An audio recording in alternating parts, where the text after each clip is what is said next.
मैं लिख के दे सकता हूं कि चुनाव के बाद नरेश मीणा नाम का प्राणी अंता में नजर नहीं आएगा।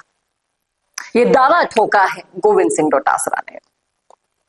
अब ट्विटर पर लगातार जब वीडियोस वायरल होते हैं वो मैं आपके सामने लेकर आती हूं, बयान जब जारी होते हैं उस पर लोगों की क्या राय होती है वो आपको सुनाती हूं। तो अब डोटासरा भाई साहब को जनता क्या कह रही है और क्या वाकई में नरेश मीणा पर एप्लीकेबल है जो इन्होंने बोला है, बयान दिया है, भाषण दिया है। करेंगे इस मुद्दे पर चर्चा इस वीडियो में, इसलिए बने रहेगा आखिर तक हमारे साथ। नमस्कार, मैं हूं चेतना शर्मा, आप देखना शुरू कर चुके हैं संवाद भारत का, भारत के लिए।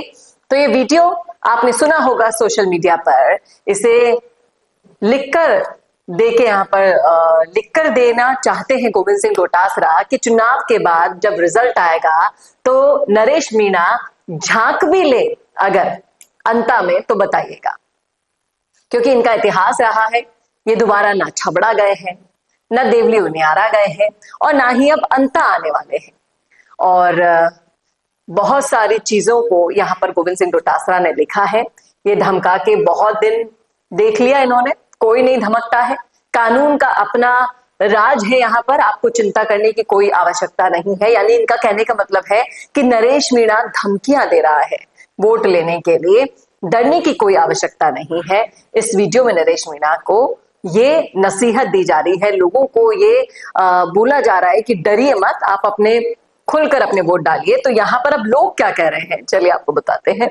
कोई कह रहा है कि कोई डोटासरा जी से तो पूछे, आज मुख्य विपक्षी पार्टी के अध्यक्ष होते हुए भी पूरे राजस्थान से विपक्ष नदारद है, क्यों इनकी पार्टी मुख्य विपक्षी पार्टी की भूमिका नहीं निभा रही है? क्या अपने आप को बचाने के लिए पूरी पार्टी को विपक्षी पार्टी से समझौता करवा कर रखे हुए हैं? ये यहाँ पर बड़ा सवाल खड़ा कर रहे हैं लोग।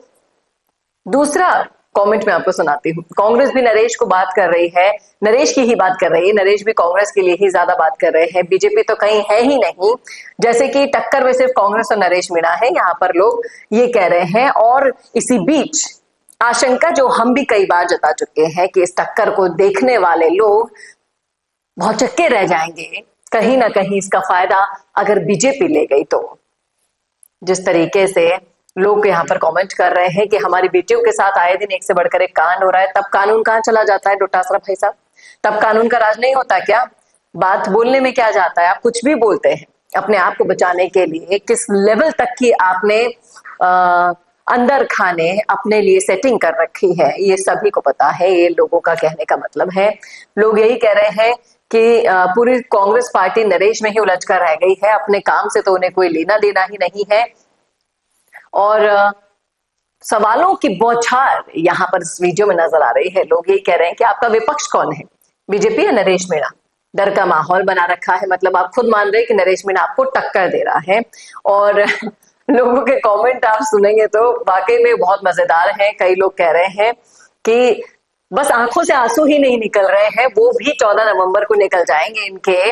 नरेश मीणा का डर तो देखो, एक बार भी बीजेपी का नाम नहीं लिया जा रहा है। अगर कांग्रेस में किसी को भी निशाना साधना है तो उसकी बंदूक की नोक पर सिर्फ और सिर्फ नरेश मीणा रखा है।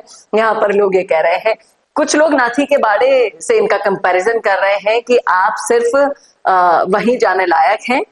लोगों को मजे आ रहे हैं इस वीडियो पर कमेंट करने में। लोग कह रहे हैं कांग्रेस का पूरा खेल बिगाड़ दिया है नरेश मीणा ने, इसीलिए ये बौखलाहट निकल कर सामने आ रही है। कुछ लोग ये कह रहे हैं कि विधायक बनने के बाद भी कई लोग नहीं झांकते, उनको क्या कहेंगे आप? हमारे विधायक साहब हैं, राजीव मीणा का यहाँ पर कमेंट है कि हमारा विधायक ही नहीं आया हमारे गांव में, एक बार उनको भी कॉल लगा दो। शांति धारीवाल जी ने अपने भाषण में बोला है, एक डॉक्टर साहब कह रहे हैं कि उसके बारे में तो नहीं बताओगे ना कि उन्होंने बोला है पिछले चुनाव में जनता ने क्या भांग खा ली थी। इतनी शर्मनाक बात है वहां के मतदाताओं के लिए ऐसे बोलना, उसकी घोर निंदा होनी चाहिए। यहाँ पर लोग ये कह रहे हैं, यानी कि आप सोच सकते हैं, समझ सकते हैं कि कांग्रेस रूपी नाम की विपक्ष की बौखलाहट निकलकर किस तरीके से आती है और जनता उस पर कितने मजे ले रही है। लोग यही कह रहे हैं कि जिस तरीके से आपने देखा नहीं होगा, डोटासरा साहब जेल से आने के बाद निकलकर वो देवली उनियारा ही आया था। आप एसी में बैठे रहते हो, आपको क्या पता। यहाँ पर जवाब देने के लिए जनता पूरी तरह से तैयार है नरेश मीणा के लिए। यहाँ पर कई लोग कह रहे हैं कि खुद पेपर चोर हैं और ज्ञान हमें दे रहे हैं, ऐसा ज्ञान हमें नहीं चाहिए। और देवली उनियारा के बाद तो वो जेल में भी रहा है। बहुत सारे लोग यहाँ पर कमेंट कर रहे हैं और कमेंट के बाद समझ में आता है कि गोविंद सिंह डोटासरा जो थोड़ी बहुत मेहनत अंता विधानसभा में करने निकले थे, उसके ऊपर पानी फिर रहा है। भाया के समर्थन में डोटासरा जी ने इतनी जहमत तो उठाई कि वो एसी से निकलकर अंता की गलियों तक पहुंचे, बशर्ते वहां कोई पानी पिलाने वाला भी नहीं मिला, ये अलग बात है। वही विपक्ष की आप कह सकते हैं कि एक इमेज जनता के बीच में रह गई है।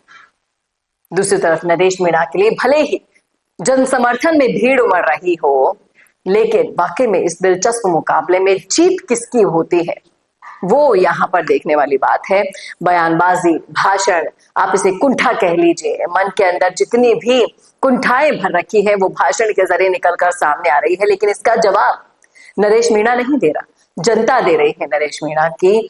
उनको चाहने वाली, उनकी फैन फॉलोइंग, उनका जन समर्थन बोल रहा है और ऐसे विपक्ष को सिरे से नकार दिया है।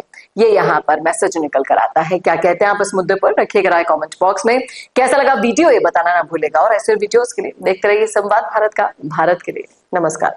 अगर आप बनना चाहते हैं पॉलिटिशियन, लेकिन पब्लिक स्पीकिंग और अपने विचारों को व्यक्त करना चुनौती लगता है, या कैमरे और पब्लिक के सामने किसी तरह से बोल पाए इसमें मुश्किल होती है, तो मिशी मीडिया सॉल्यूशंस लेकर आया है पॉलिटिकल कंसल्टेंसी कैंपेन, जिसमें वरिष्ठ जर्नलिस्ट और पॉलिटिकल एनालिस्ट की एक्सपीरियंस्ड टीम आपको मदद करेगी, जिससे आपकी आवाज और भी बुलंद हो जाएगी। इसमें हम आपके गोल को पूरी तरह से टारगेट करेंगे कि किस तरह से आपको पार्टी पहचाने, आपको उस क्षेत्र के लिए चुने, कैसे सर्वेज में आपका नाम आए, कैसे लोगों के बीच में आपका माहौल बने। न सिर्फ कंसल्टेंसी हम आपको देंगे, बल्कि आपको सारे रास्ते दिखाएंगे और बताएंगे भी, जिससे आप भारत की राजनीति में अच्छे पॉलिटिशियन बनके समाज का सुधार कर सके। तो अभी कॉन्टैक्ट कीजिए स्क्रीन पर दिए गए नंबर पर।